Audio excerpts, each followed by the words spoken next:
નમો વરિયંતાણમ નમો સિદ્ધાણમ નમો વાયર્યાણમ નમો વજ્જાયાણમ નમો લોહિ સૌવસાવણમ એસો પંચ નમુકારો સૌવ પાવપણાસણો મંગલાણમ ચ સૌવેસી પરમમ વૈ મંગલમ મંગલમ ભગવાન વીરો મંગલમ ગૌતમ પ્રભુ મંગલમ સ્થૂલભદ્રાદ્યા જૈન ધર્મોસ્તુ મંગલમ. પ્રવચનનો વિષય છે માર્ગ ભૂલેલા જીવન પથિકોની પ્રતિબોધ કથા. આજથી 1245 વર્ષ પૂર્વે બનેલો 4 પ્રસ્તાવ અને 17,000 શ્લોકોની અંદરમાં ફેલાયેલો કુવલયમાલા નામનો આ ગ્રંથ આ ધરતી ઉપર રહેનારા પ્રત્યેક જીવાત્માઓને 14 રાજલોકની અંદરમાં જ્યાં જ્યાં પણ જીવ સૃષ્ટિ છે, આ 2.5 દ્વીપની અંદરમાં જેટલા પણ જીવો ફેલાયેલા છે, દેવલોકો હોય, નરક હોય, તિર્યંજ ગતિ હોય, મનુષ્ય ગતિ હોય, 7 લાખની અંદરમાં જે આપણે 84 લાખ જીવ યોનિની જે વાત કરીએ છીએ, આ દરેક જીવને જે મોક્ષની અંદરમાં નથી ગયો એને નાના મોટા અંશે, ઓછા વધતા અંશે, આગળ પાછળના અંશે આ 5 દોષોની પરેશાની એને સહન કરવી પડતી હોય છે. ક્રોધ, માન, માયા, લોભ અને મોહ. પછી વ્યક્તિની અપેક્ષાએ પોતાનો કંટ્રોલ, પોતાનો સંયમ, પોતાની એક જે કંટ્રોલ કરવાની એક પદ્ધતિ એની ઉપર ફરક પડે.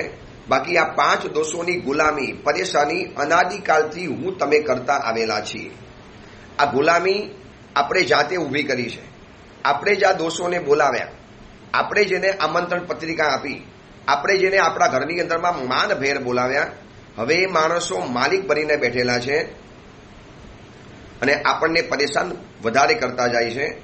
ડગલે પગલે આ 5 દોષોની પીડા, કોઈક જગ્યાએ અભિમાન નડી જાય, કોઈક જગ્યાએ ક્રોધ નડી જાય, વળી કોઈક જગ્યાએ માયા આપણને નાટક કરાવી જાય, લોભ અને મોહ આ બધા આપણને ઈશારા કરાવી અને પોતાનું ધાર્યું આપણી પાસે કરાવે છે, મન ધાર્યું.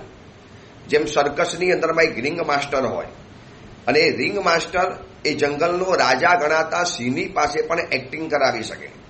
હવે જંગલનો ખૂંખાર ગણાતો સિંહ પણ એ રિંગ માસ્ટરે એને એવો કંટ્રોલમાં કર્યો હોય, એવો ડાબમાં લીધેલો હોય, એવો વશ કરેલો હોય, એવી એને ટ્રેનિંગ આપી દીધી હોય કે રિંગ માસ્ટર જે ઈશારો કરે એ પ્રમાણે મોટા મોટા હાથી કે જંગલના આ શિકારી રાજા જેવા ગણાતા પશુઓ પણ એની પાસે સીધા દૂર થઈ જાય. બસ આ રિંગ માસ્ટર છે આ 5 દોષો. આપણે છીએ અસલમાં સિંહ, આપણે અસલમાં સિદ્ધ સ્વરૂપી આત્માઓ છીએ. આપણે અસલની અંદરમાં બહુ તાકાતવાન અને સર્વશક્તિમાન આત્મદ્રવ્ય છીએ, આત્મશક્તિ છીએ. પરંતુ આ રિંગ માસ્ટર જેવા 5 દોષો આપણને લાકડી બતાવીને ઉપર નીચે કરે. ચલ, આ જગ્યાએ તારે ક્રોધ કરવાનો, આ જગ્યાએ તારે અભિમાન કરવાનું, બસ તારે આ જગ્યાએ રંગમંચ ઉપર જઈ અને તારે માયાનું નાટક ભજવવાનું છે, તારે અહીંયા લોભનું પાત્ર ભજવવાનું છે, બસ તારે મોહના દારૂને પી અને તારે નાટક વગેરે કરવાનું છે. આવા બધા આપણને રોજ ઈશારા કરે. હર ઘડી, હર પલ, હર કલાક, હર ક્ષણની અંદરમાં ક્ષણમ ક્ષપ્ત, ક્ષણમ મુક્ત, ક્ષણમ ક્રુદ્ધ, ક્ષણમ ક્ષમી.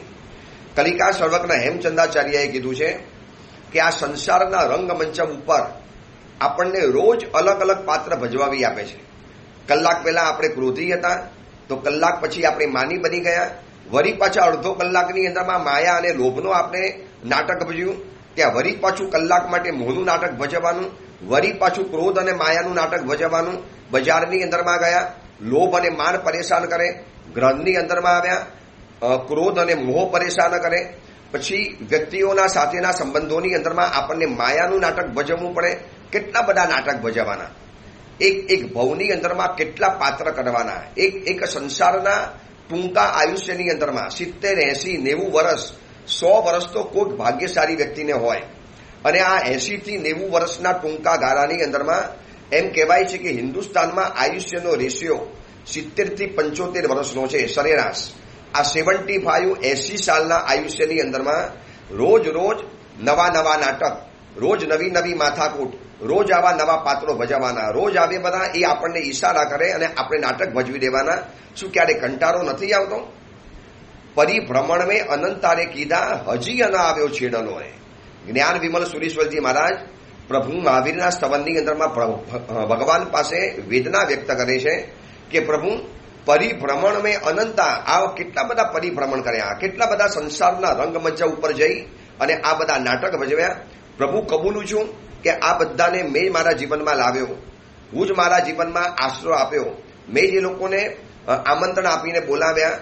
પ્રભુ હવે આની ખતરનાકતા સમજાઈ ગઈ છે, આમાંથી મારે દૂર થવું છે, આને મારે દૂર કરવા છે.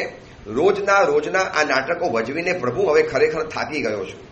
હવે ખરેખર રીતસર મારે આમાંથી છુટકારો જોઈએ છે, મને આમાંથી છોડાવો.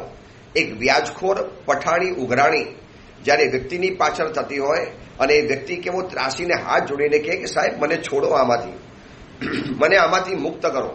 બસ આપણે પણ હવે મુક્ત થવું છે.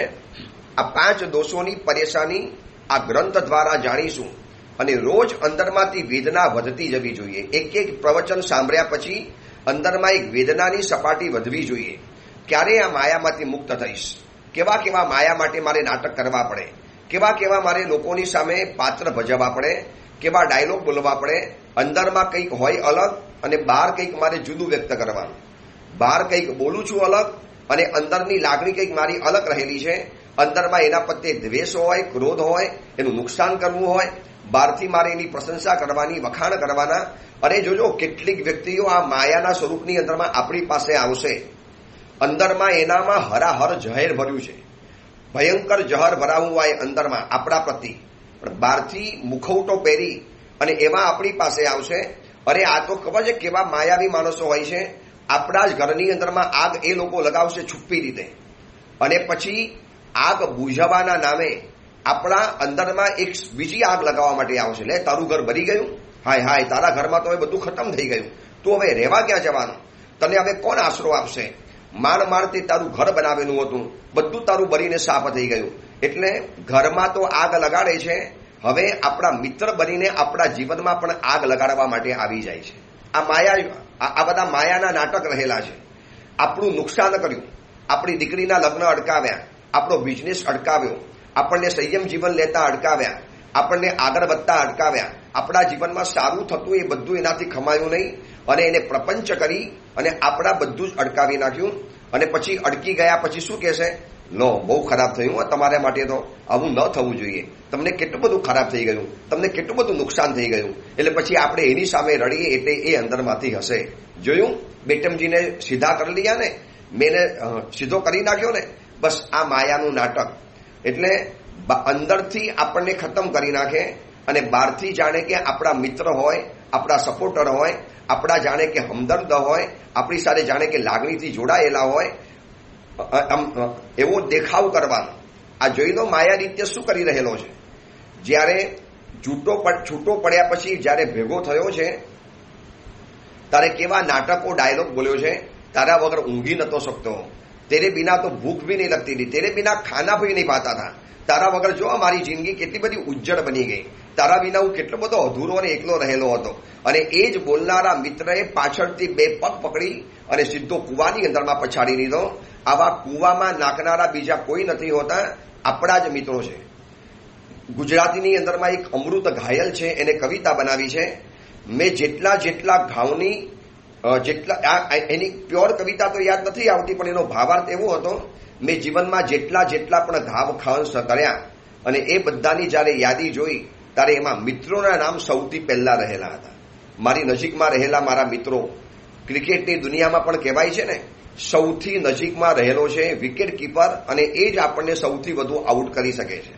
બાકી બધા પ્લેયરો તો દૂર રહેલા છે, કોઈ બાઉન્ડ્રી ઉપર છે, કોઈ ગલીમાં ઊભા છે, કોઈ સ્ક્વેરમાં ઊભા છે, કોઈ કઈ જગ્યામાં ઊભા છે. પરંતુ સૌથી નજીકનો ગણાતો આપણો નિકટનો સ્નેહી કયો ગણાય? વિકેટ કીપર, જે પાછળ વિકેટિંગ કરે છે. અને એ જ વ્યક્તિ સૌથી ખતરનાક આપણા માટે બની શકે. એવી જ રીતે આ સંસારની અંદરમાં નજીકનો ગણાતો હોય, બહારથી બહુ નજીક દેખાતો હોય, સતત આપણા માટે લાગણીની વાતો કરતો હોય, આંખમાંથી આંસુ પાડતો હોય, મસ્કા મારતો હોય, મસ્કાબાજી કરતો હોય. અને એક વાત યાદ રાખજો, જે વ્યક્તિ આપણને માખણ ખવડાવે છે એના હાથની અંદરમાં છુરી હોય છે, કારણ કે ટુકડા તો જ કરવા પડે. પોલસન ખવડાવશે તો એને ટુકડા કરનારી છરી પણ એના હાથની અંદરમાં રહેવાની. બસ આ સંસાર છે. માયાવી વ્યક્તિને ઓળખી નથી શકતા. સ્થાનુ જેવી કેટલીક વ્યક્તિઓ આ માયાનું નાટક એવું કરે, માણસ જાણી પણ ન શકે, પહેચાની પણ ન શકે. દુર્યોધન અને યુધિષ્ઠિર આ બધાના વચની અંદરમાં જે જુગટું રમવાનું નક્કી થયું, એ સમયની અંદરમાં જે જુગાર રમવાનું નક્કી થયું, એના જે પાસા બનાવવાની અંદરમાં આવ્યા.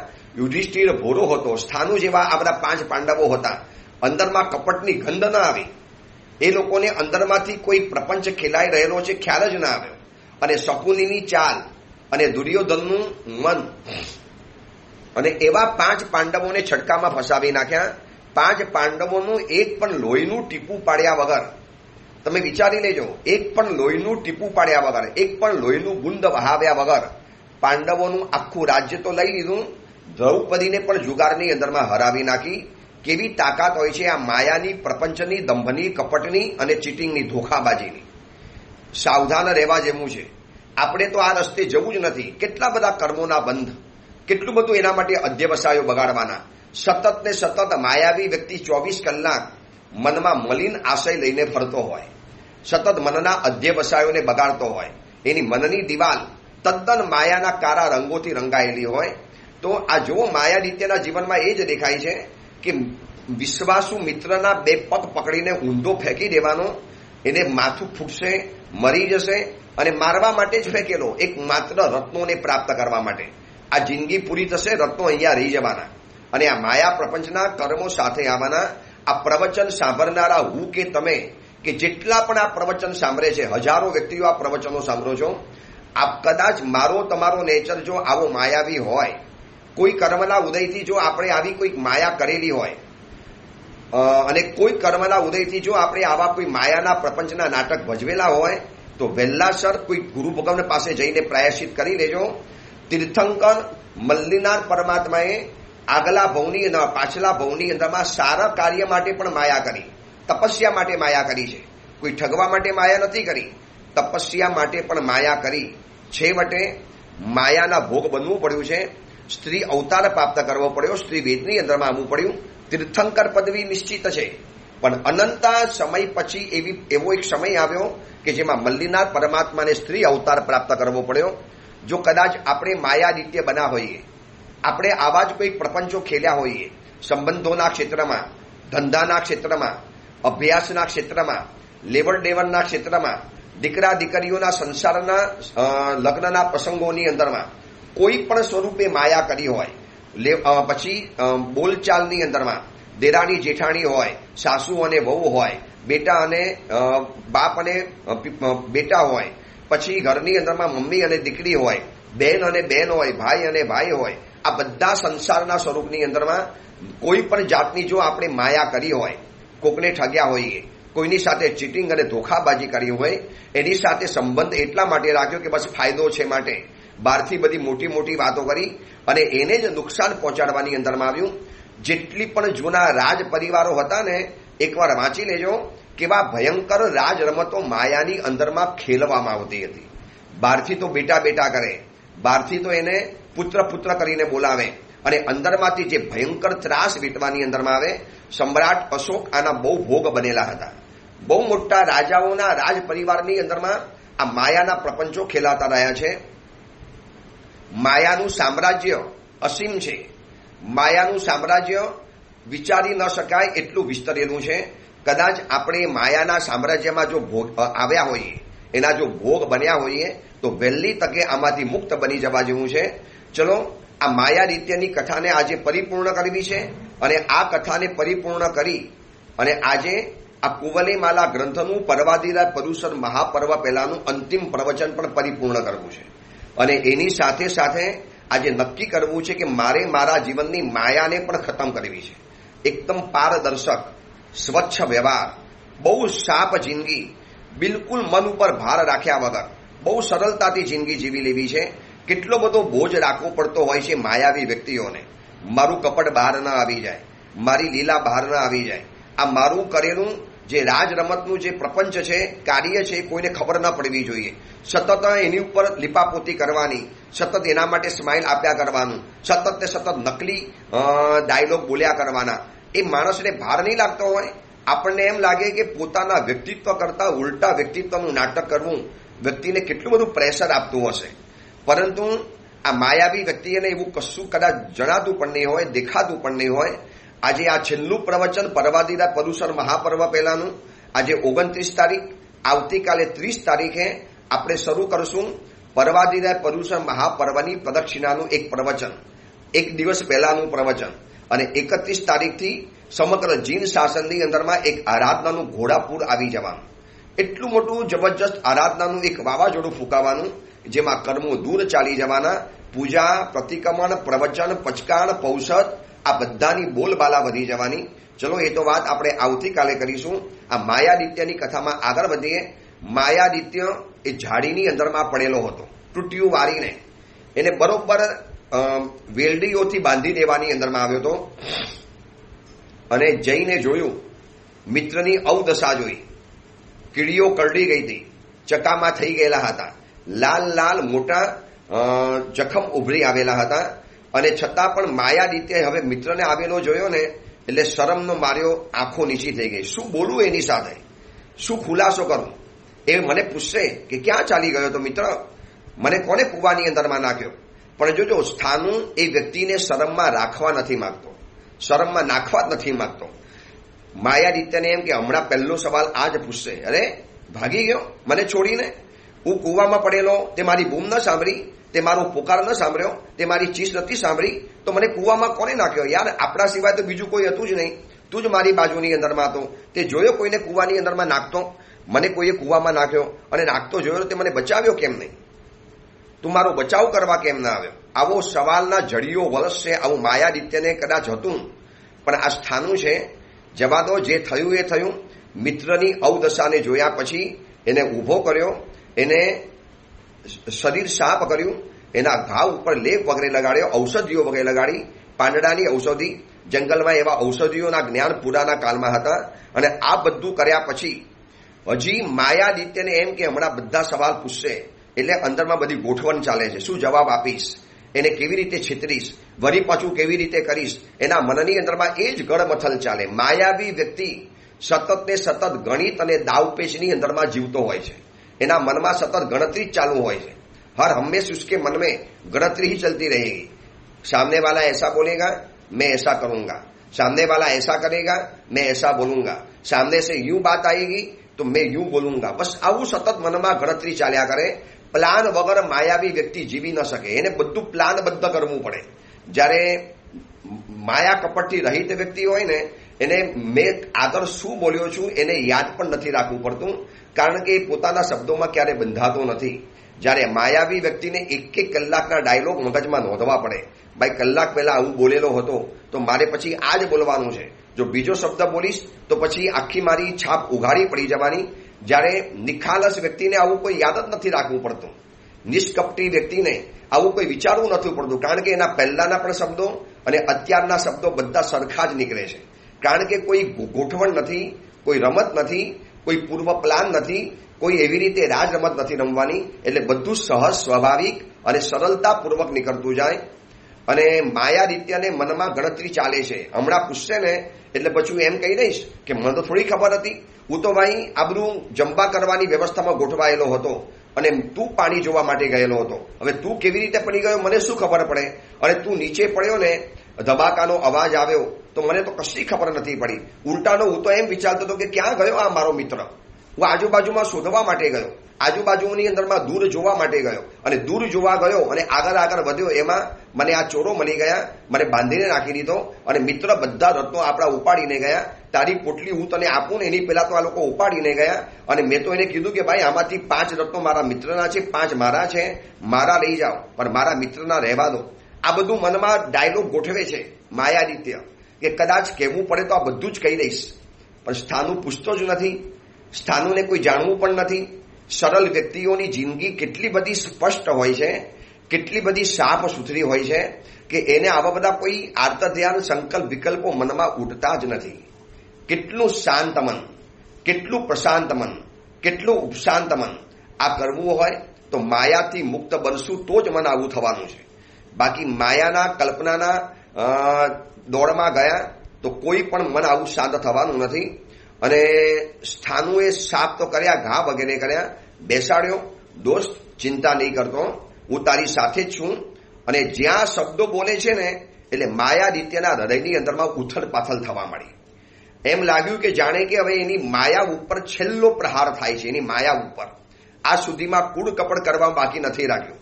જ્યારથી દોસ્તીનો પ્રારંભ કર્યો છે ત્યારથી સતત ને સતત માયા કરીને જ એની સાથે જોડાયેલો હતો. અને આ વ્યક્તિ સતત ને સતત સરળતા, નિષ્કપટ, ભદ્રિક ભાવ અને સતત ને સતત જાણે કે ડેડિકેશન સાથે જોડાયેલો છે. અને જ્યાં હવે સ્થાનું પ્રેમાર શબ્દ બોલે છે, બોલે પૂછવાની તો વાત દૂર રહી, કેમ આવ્યો ને કેમ ભાગી ગયો ને શું પડી ગયો ને અને શું થયું ને. ઓલા સેનાધિપતિએ તો સ્પષ્ટ કીધેલું હતું કે દોસ્ત તને ફેંકનારો તારો મિત્ર જ છે, તું બહુ ભોરો છે, તને ખબર નથી પડતી. અમે ગામના પાણી પીધા છે, અમે આ બધા જંગલોમાં રહેનારા માણસો છીએ, અમને તરત ખબર પડી જાય કે એ જ તારો મિત્ર ભાગ્યો પોટલી લઈને. જો એના રત્નો મારી પાસે આવી ગયા અને એના રત્નો તને બતાવું છું, 5 રત્નો તો એને પાછા આપ્યા. કહી શકતો તો જો મને તો મારા મળી ગયા, તે તારા ગુમાવી નાખ્યા. તું આ બધું નાટક કરવા ગયો ને માયાનું, લે ભોગવ તારું ફર. હવે આપણી દોસ્તી જીવનમાં નહીં. આ ધંધા તું કરવા માટે ગયો, મને કૂવામાં ફેંકી દીધો, તું મને મારવા માટે ચાહતો હતો. આવા બધા શબ્દો બોલી શકતો હતો સ્થાનુ. પણ સ્થાનુ ઉત્તમ આત્મા છે, માયા રહિત વ્યવહાર છે જીવનની અંદરમાં. કશું જ બોલવા તૈયાર નથી.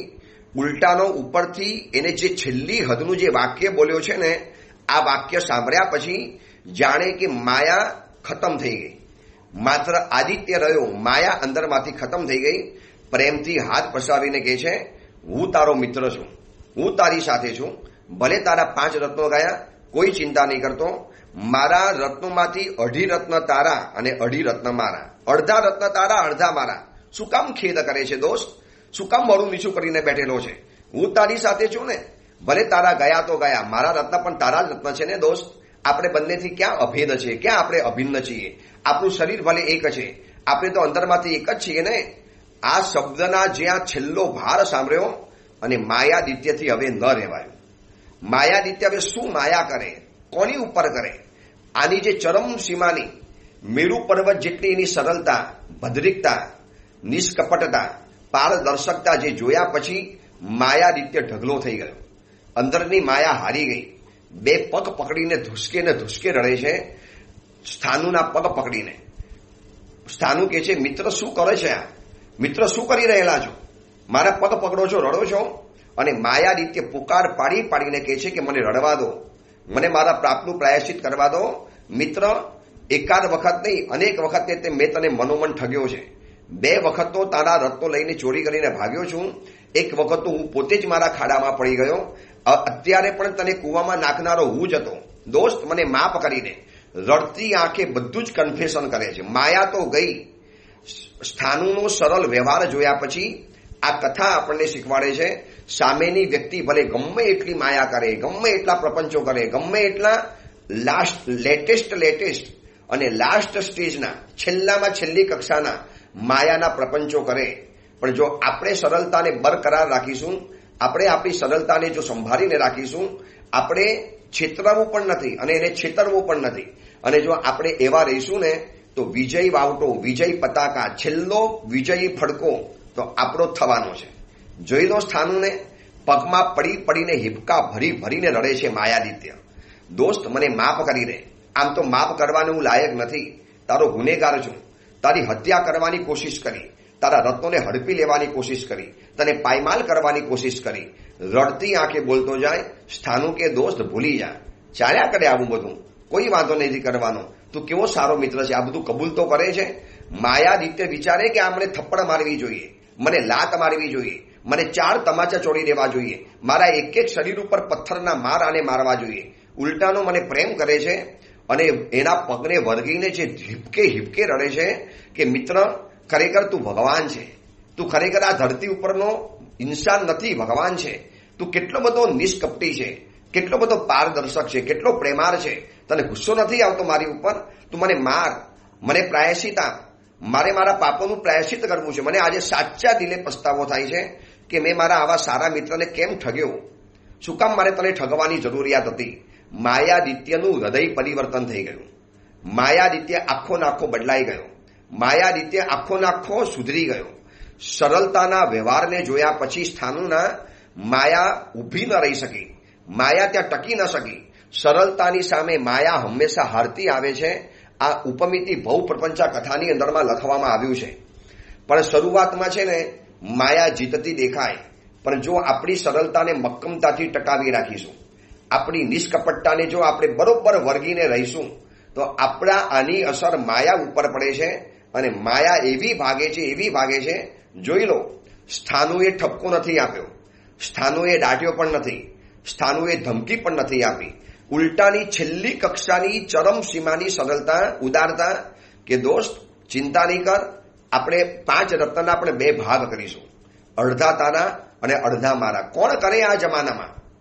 કોણ આપે આ જમાનાની અંદરમાં? છે આવો કોઈ ભાઈ? છે આવી કોઈ બેન? છે આવા કોઈ પિતાજી? છે કોઈ આવો મિત્ર કે જે આટલી ચરમ સીમાની અંદરમાં ઉદારતા કરી બતાવે? આ કથા સાંભળતા સાંભળતા હું અને તમે આપણી જાતને સવાલ પૂછીએ કે શું આપણે આવી ઉદારતા કરી બતાવીએ?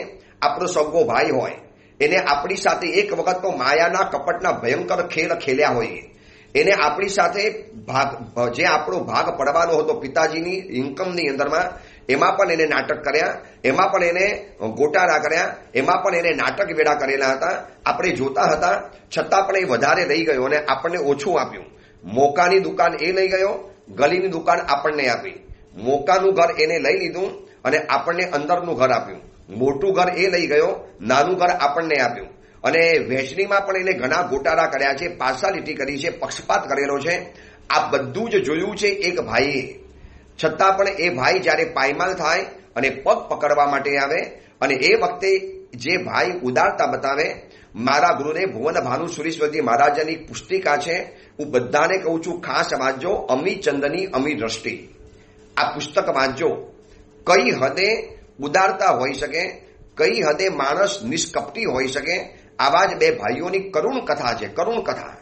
અને માયાદિત્ય રડે છે, એ માથા પછાડે છે. દોસ્ત, હું તારો ગુનેગાર છું, હું તારો અપરાધી છું. મેં તને મારવા માટેની બધી જ કોશિશ કરી, તારા જીવનમાં નુકસાન ફેલાવી દીધું, તારું જીવન ઝેર બની જાય, તારા જીવનને ખતમ કરી નાખે. આવા બધા જ પ્રપંચો મેં ખેલેલા હતા. છતાં પણ તું કશું જ નથી બોલતો. સ્થાનુ કે ભૂલી જા ને યાર, એ બધી વાતો ભૂલી જા. તું અત્યારે કેટલો સારો છે.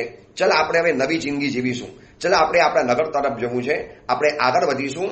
ઓલો કહીએ હવે કશે જ નથી જવું, બસ મને મારા પાપોનું પ્રાયશ્ચિત કરવું છે. હું અગ્નિ સ્નાન કરીશ, પર્વત ઉપરથી કૂદી પડીશ, નદીની અંદરમાં મારી જાતને વેવડાવી નાખીશ, કોઈ ચિતાની અંદરમાં સળગાવી મારી જાતને સળગાવી નાખીશ. નથી જીવવું. મને મારી જાત ઉપર મને હવે ઘૃણા થાય છે, તિરસ્કાર થાય છે. મને મારી જાત ઉપર શરમ આવે છે. તારી સામે ઉભા રહેતા હવે મને શરમ આવે છે. દોસ્ત, તારી ઉત્તમતાની સામે મારી અધમતા મને હવે દેખાઈ ગઈ છે. તારે ઉત્તમતાના આયનામાં મને મારી અધમતાનો કદરૂપો ચહેરો દેખાય છે. મેં તારી સાથે કેટલા બધા ખેલ ખેલ્યા. આ કથા સાંભળનારા પ્રત્યેક વ્યક્તિને કહું છું, એક દિવસ એવો આવશે કે આપણી સરળતા જીતશે. બસ આપણે માયાના રસ્તે તો નથી જ જવું. પણ શું થાય છે ખબર છે સાહેબ? એ માયા કરે છે શું મને કરતા નથી આવડતી? એને નાટક કરતા આવડે છે, મને કરતા નથી આવડતું? ભાઈ ભાગ પડાવી શકે છે, ભાગ્ય ક્યારે ભાગ નહીં પડાવી શકે. તમે સમજી રાખજો. બની શકે છે ભાઈએ ખોટા દાવ ખેલી અને ભાગ વધારે પડાવી લીધો, પણ તમારું ભાગ્ય ક્યાં જવાનું છે? ભાગ્ય હશે તો વળી પાછું મળવાનું છે. આ ઉદારતા માયા મુક્ત વ્યવહાર વાળો જ કરી શકે, બીજો ન કરી શકે. આ કથા સાંભળતા વાંચતા સાંભળતા બોલતા બોલતા રૂવાડા ખડા થઈ જાય કે છેલ્લી કક્ષાની ઉદારતા કે પોતાના 5 રત્નોનો પણ અડધો ભાગ આપી દેવા તૈયાર છે. અને કોને? જેને મારી નાખવાની કોશિશ કરી, જેને કૂવામાં ફેંકી દીધો. વ્યક્તિ પોતે કબૂલ કરે છે. સેનાધિપતિએ તો કીધેલું હતું, હવે સ્વયં કબૂલ કરે છે. એને પણ પહેલા કબૂલ કર્યું કે હું એટલા માટે ભાગી ગયેલો પોટલી લઈને, આ તો પોટલીમાં પથ્થરો નીકળ્યા. આ બધું જ જ્યારે કન્ફેસ કરે છે અને પહેલેથી હું તને ઠગવાની ફિરાકમાં હતો, મોકો મને 2-4 વખત મળ્યો, હું આવો માયાવી છું. આ નગર કહેતું હતું મારું નામ માયાદિત્ય, સાચી વાત છે.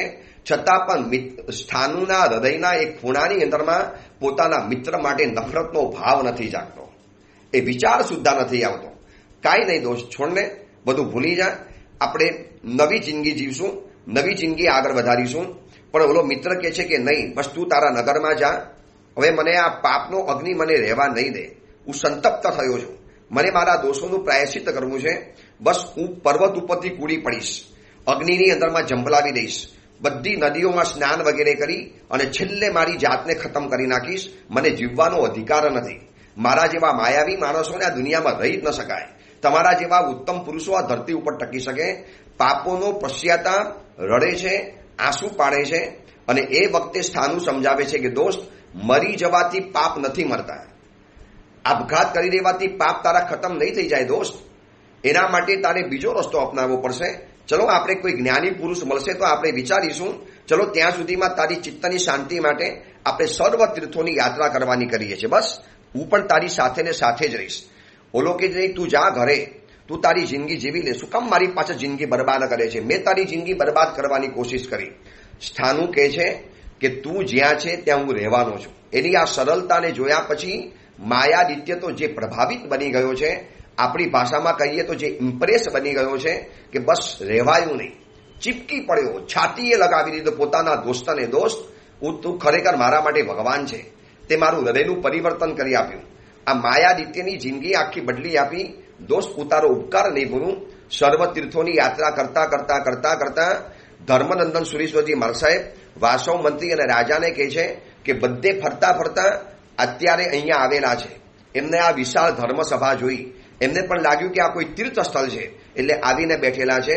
અને એમાં મેં આ માયાદિત્યની આખી કથા બતાવી. માયાદિત્યએ પોતાની આ કથા સાંભળી. જો અત્યારે એની આંખમાં પણ ચોધાર આંસુ પડે. જોઈ લો, આ તમારી પાછળ બેઠેલો છે, ડાબા ભાગની અંદરમાં ચોધાર આંસુ એ રડી રહેલો છે. ભયંકર પસ્તાવો થાય છે. એની બાજુમાં રહેલી સરળતાની અદ્ભુત પ્રતિમા સ્થાનું, જેને ભગવાન બરાબર ગણી શકાય. જોઈ લો, આ સ્થાનું રહેલો છે. રાજા ઊભા થયો, સ્થાનુને ગળે લગાડ્યો. દોસ્ત, તારા જેવો તો વ્યક્તિ આ ધરતી ઉપર કોક જ હોઈ શકે. તું વિરલ વ્યક્તિત્વ છે. અને આ બાજુ માયાદિત્યને જોયા. માયાદિત્ય તો સીધો ગયો છે ધર્મનંદન સુરીશ્વરજી મહારાજની પાસે, ચરણોમાં પડી ગયો. પ્રભુ, નાલાયક છું, નફ્ફટ છું, અયોગ્ય છું, અપાત્ર છું, અધમ છું, બધું જ છું. માયાથી રગ રગની અંદરમાં ગંદો થયેલો છું. પ્રભુ, હવે જિંદગીની અંદરમાં માયાથી નફરત થઈ ગઈ છે. હવે સરળ અને નિષ્કપટ જિંદગી જીવી છે. બસ આપના ચરણોની અંદરમાં રાખો. મારે આપના ચરણોની અંદરમાં જિંદગી સોંપી દેવી છે. अब सौंप दिया इस जीवन को भगवान तुम्हारे चरणों में. મારે તમારા ચરણોમાં મારી જિંદગી સોંપી દેવી છે. બસ પ્રભુ, મને સ્વીકારો. મને યોગ્ય લાગતું હોય તો આપની પ્રવજ્ઞાનું પ્રદાન કરો. અને આચાર્ય ભગવાન ચાર જ્ઞાનના માલિક હતા. જોયું કે હૃદય પરિવર્તન સાચું થયું છે. ભલે પૂર્વ અવસ્થામાં કોઈ પણ હતો, અત્યારે હૃદય પરિવર્તન એનું સાચું અને પાક્કું છે. આચાર્ય ભગવંતે આ ખાતરી કરી અને એ માયાદિત્યને સંયમ જીવનનો સ્વીકાર કરાવડાવ્યો. તીર્થંકરોએ કહેલી વિધિ પ્રમાણે એને દીક્ષા પ્રદાન કરી અને માયાદિત્ય હવે સમણ બની ગયા અને સ્થાનું જોતો રહી ગયો. ક્યાં માયાદિત્ય હતો અને ક્યાં આજે માયાદિત્યમાંથી મુનિરાજ બની ગયા છે. સકલ સભાએ વંદન કર્યા અને સભા વિખરાતી ગઈ. અને આ બાજુ સ્થાનું પોતાના ગામ તરફ નીકળ્યો શાવક વતોનો સ્વીકાર કરીને. રાજા પુરંદર દત્ત તો ઓર વધારે ઇમ્પ્રેસ થઈ ગયો. હવે તો એની પણ જિંદગી પરિવર્તન થઈ ગઈ. મંત્રી વારંવાર કહેતા હતા કે જીવનમાં ધર્મ કરવો જોઈએ, જીવનમાં આગળ વધવું જોઈએ. હવે તો એનું હૃદય આખું બદલાઈ ગયું છે. હવે તો ધર્મનંદન સુરીશ્વરજીનો રંગ એવો લાગી પડ્યો છે. અને આચાર્ય ભગવંતે કથા પરિપૂર્ણ કરી, સભાને બરખાસ્ત કરી અને આચાર્ય ભગવંતે કીધું, હવે આવજો આવતીકાલે. હવે આપણે લોભના સ્વરૂપ ઉપર વિચારણા કરીશું કે લોભ જીવનમાં શું નુકસાન કરે છે. આ 5 દોષોને જીવનમાંથી કાઢવા છે. એનું સ્વરૂપ, એની કથા, એનું સ્વરૂપ, એની કથા અને જાણતા જાણતા જાણતા આપણે આ 5 દોષોની પરેશાનીમાંથી મુક્ત થવું છે. આપણે પણ લોભની કથા જાણવી છે, પણ એના માટે હવે થોડા દિવસની વેટ કરવી પડશે. પર્વાદિરાજ પર્યુષણ મહાપર્વ બસ આવી ગયા. પરમ દિવસથી તો શરૂ થઈ જવાના. આજે 29 તારીખ, પછી આવતીકાલે 30 તારીખ, એટલે એક આગલા દિવસનું પૂર્વ સંધ્યાનું પ્રવચન. 31 તારીખથી પર્વાદિરાજ પર્યુષણ મહાપર્વની આરાધના અને ત્યાર પછી 10 દિવસ પ્રવચનનો વિરામ રાખીશું. ગરાને પણ આરામ જોશે, કારણ કે સંઘમાં પણ 2.5 કલાક 3-3 કલાકના પ્રવચનો થવાના. આ સુધીમાં શિબિર વગેરે થઈ અદ્ભુત માહોલ જામ્યો છે કેનાલ રોડ શ્રી સંઘની અંદરમાં. એટલી બધી પબ્લિક પ્રવચનમાં ઉભરાય છે. એટલો બધા શિબિરમાં લોકો, યુવા યુવતીઓ જોડાયેલા છે, યુવા વર્ગ જોડાયેલો છે.